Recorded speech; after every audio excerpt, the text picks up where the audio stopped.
përket negociatave dhe tërheqjes së bisedimeve mes SBA-s dhe Iranit,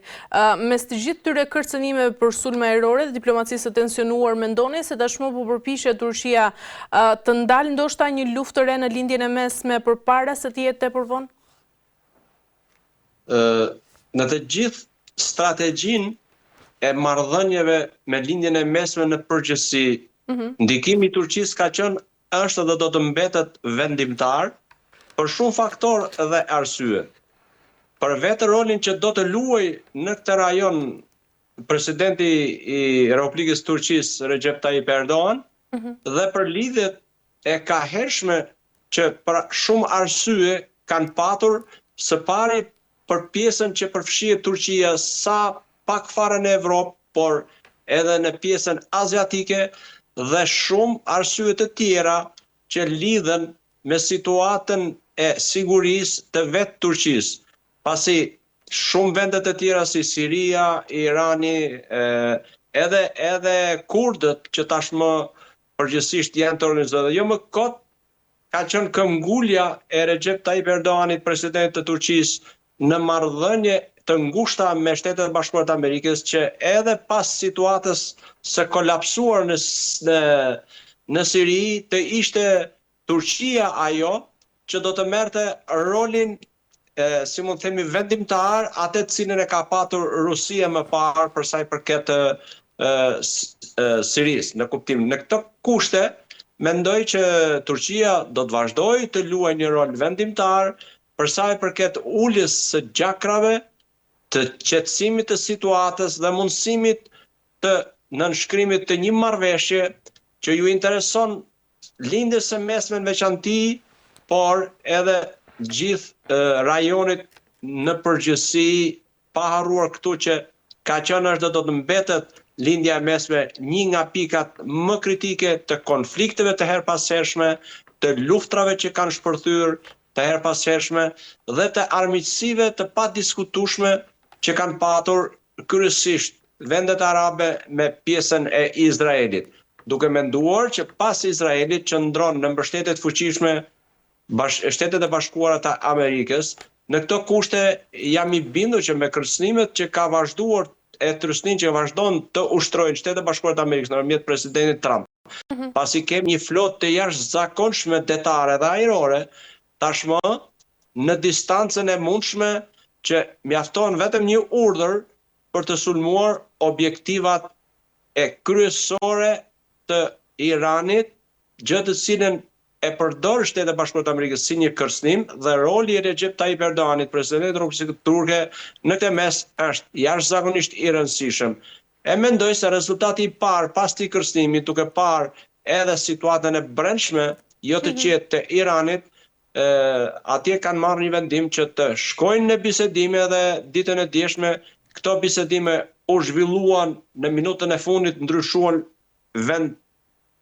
zhvillimin e këtij takimi pas ishte parashikuar për në Turqi dhe në minutën e fundit Irani e njoftoi për ta zhvilluar e ra dakord në Oman. Në ato deklarata të pakta që janë dhënë dhe informacioni i kufizuar që është paraqitur për publikun, janë shprehur thjesht dhe vetëm që ishte bisedim ose takim i mirë dhe tashmë ato të dy palët delegacione janë tërhequr respektivisht për të diskutuar dhe për të marrë miratimin se çfarë tjetër u diskutuar. Nëse më lejon, siç ne e dim, ideja kryesore e zhvillimit të këtij takimi dhe kërcënimit që Shtetet e Bashkuara të Amerikës kanë vazhduar ndaj Iranit, ka qenë ulja në tavolinën e bisedimeve dhe rikthimi pas shumë kohësh të një marrëveshje për armët bërthamore. Por, gjatë para se sa të zhvillohesh takimi, Shtetet e Bashkuara të Amerikës kanë paraqitur edhe dy kërkesa të tjera që lidhen me raketat balistike 1, kjo që është kryesorja, dhe me pjesën e armëve bërthamore. E qartë, por ndërkaq, zoti Prenga, sa i përket vendodhjes së bisedimeve, pra ashtu si e thatë edhe ju, u zhvendos nga Turqia në Oman, mendoni se kjo tregon ndoshta edhe një mungesë besimi mes palëve? Pa diskutim që kjo është çështje sigurie së pari, por edhe mungesë besimi, Së dyti dhe jam i bindur që strukturat e sigurisë të dyja vendeve vazhdojnë gjatë gjithë kohës për të marrë masat e nevojshme që bisedimet të zhvillohen në një klimë relativisht të qetë, do thosha, por mbi të gjitha të jenë të sigurt. Pasi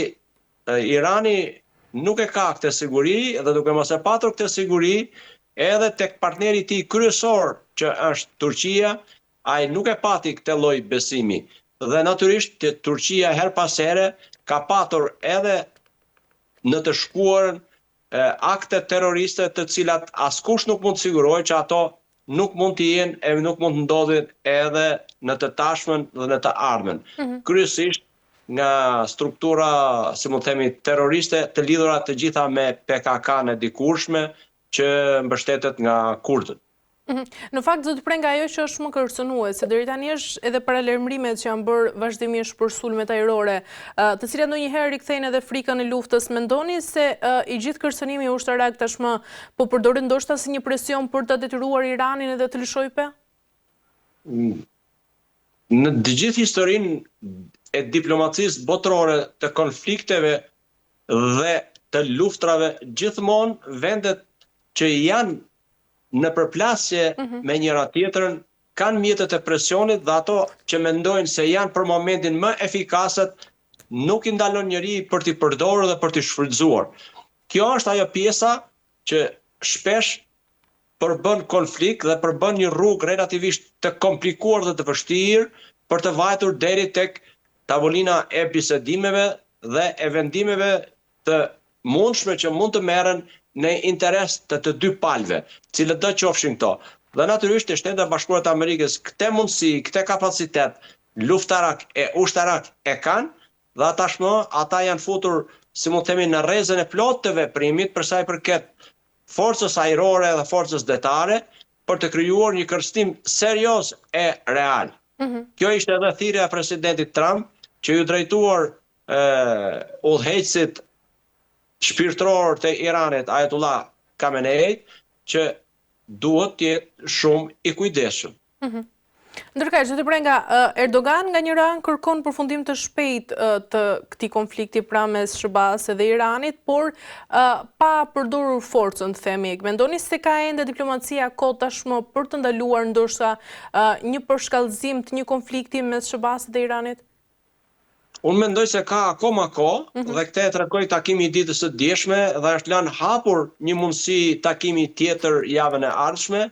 dhe unë mendoj që ka mundësi nëse Shtetet e Bashkuara të Amerikës nuk vazhdojnë të rrisin kërkesat për sa i përket takimit. Pra ka qenë kërkesa e parë që lidhet drejt për drejti me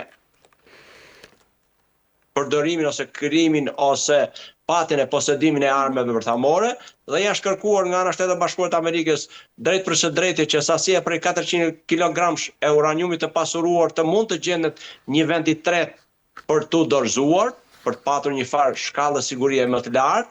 por tu tash janë shtuar edhe dy kërkesa të tjera që mendoj se nëse do të vazhdojnë në këtë format, atëherë shtimi i kërkesave do të thotë që bisedimet dhe mundësia në nënshkrimit një marrëveshje mes palëve është i minuar pa filluar akoma nëse do të vazhdojnë të shtohen kërkesat her pas here nga takimit e radhës. Në do të vazhdohet të qëndrohet në këto kërkesa, jam i bindur që tavolina e bisedimeve në interes të dy palëve, Iranit dhe Shtetet e Bashkuara të Amerikës, duhet të përfundojë me një nënshkrim marrëveshje mbi të gjitha për realizimin e objektivit madhor që kanë Shtetet e Bashkuara të Amerikës, por do thosha edhe gjithë globi për sa i përket traktatit të mospërhapjes armëve bërthamore nukleare. Ndërkaq, zoti Prenga, takimi i së premtes prej ditës djeshme mbetet sërish në pikpyetje, por çfarë do të ndodhë nëse do të dështojnë ky raund i negociatave, duke hapur ndoshta rrugën edhe për skenarët ekstrem dhe a është lindja e mesme pra në prag ndoshta të një krize të re të paparashikueshme, duke qenë se edhe vetë presidenti i SBA-s Donald Trump ka lënë mundësinë e hapur të një goditje?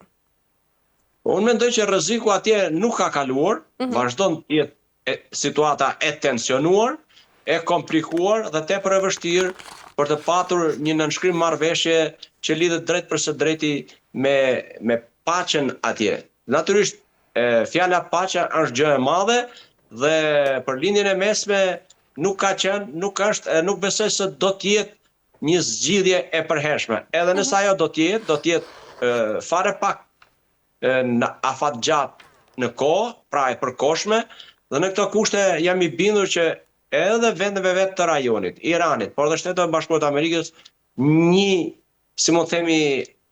ngjarje apokaliptike nuk i intereson askujt, sepse nuk mund të kthemi as ekspertët MNZ nuk mund të arrijnë të përkufizojnë dhe të japin mendimet e tyre dhe të thonë që po, kjo situatë do të zgjas kaq dhe dëmet do të jenë kaq. Askush nuk mund të parashikojë se çfarë mund të ndodhë. Dhe jam i bindur që askush nuk mund të parashikojë se kush do të reagojë dhe kush do të jetë i përfshirë në këtë konflikt dhe situatë e cila është mjaft delikate, aq sa dhe shumë e komplikuar. Gjithsesi, diplomacia ndërkombëtare, veçanërisht Shtetet e Bashkuara të Amerikës, e Turqisë, e Iranit dhe vendeve të tjera që nuk është se po dalin, si thosh, po prevalojnë, sepse janë këto të parat, kam bindjen që po punojnë dhe duhet të punojnë, se lindja e mesme nuk është se s'ka patur konflikte. Konfliktet, luftat i ka patur në mënyrë të vazhdueshme dhe pasojat e tyre tashmë dihen, sidomos për Palestinën, por edhe për vendet e tjera që janë rreth rrotull. Gjithçka aty është lidhur edhe me nivelin ekonomik, pra mbi tregtinë e naftës dhe të gazit, që preket pothuajse 20% e kapaciteteve në shkallë botërore. Gjithsesi, unë mendoj që kjo javë që po mbyllëm e po lëm pas, që ka qenë një javë mjaft e ngarkuar dhe me zhvillime mjaft pozitive në fushën e diplomacisë dhe intensive, do thosha si asnjëherë tjetër, të paktën për 2026-ën, që prek 2 pika kritike, sidomos ajo e lindjes mesme,